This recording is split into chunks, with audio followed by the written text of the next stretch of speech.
புதுச்சேரி உப்பளம் தொகுதி முழுவதுமாக உள்ள சாலைகளை சீரமைக்காத திமுக சட்டமன்ற உறுப்பினரை கண்டித்து 3 இடங்களில் சாலை மறியல் போராட்டம் நடத்தப் போவதாக அதிமுக மாநில செயலாளர் அன்பழகன் அறிவித்துள்ளார்.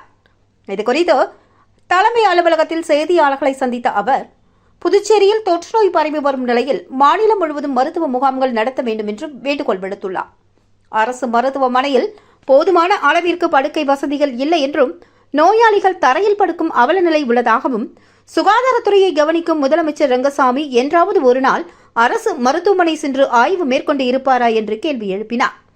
தொடர்ந்து பல்வேறு திட்டங்களுக்கு அனுமதி அளித்து தினம் அறிக்கை வெளியிடும் துணைநிலை ஆளுநர் தமிழிசை அரசு மருத்துவமனையின் இன்றைய நிலைமையை ஆய்வு செய்தால் நன்றாக இருக்கும் என்றும் வேண்டுகோள் விடுத்தார்.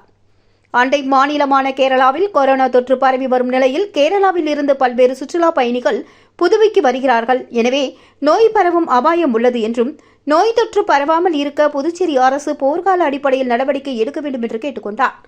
உப்பளம் தொகுதியில் சாலைகளை சீரமைக்காமல் மெத்தனமாகவும் அலட்சியமாகவும் செயல்படும் திமுக சட்டமன்ற உறுப்பினரை கண்டித்து 3 இடங்களில் நாளை காலை 9 மணி அளவில் சாலை மறியல் போராட்டம் நடத்தப்போவதாக தெரிவித்த அன்பழகன், சாலை மறியல் போராட்டத்தால் சட்டம் ஒழுங்கு பிரச்சினை ஏற்பட்டால் அதற்கு முழுக்க அரசுதான் பொறுப்பேற்க வேண்டும் என்றும் தெரிவித்தார்.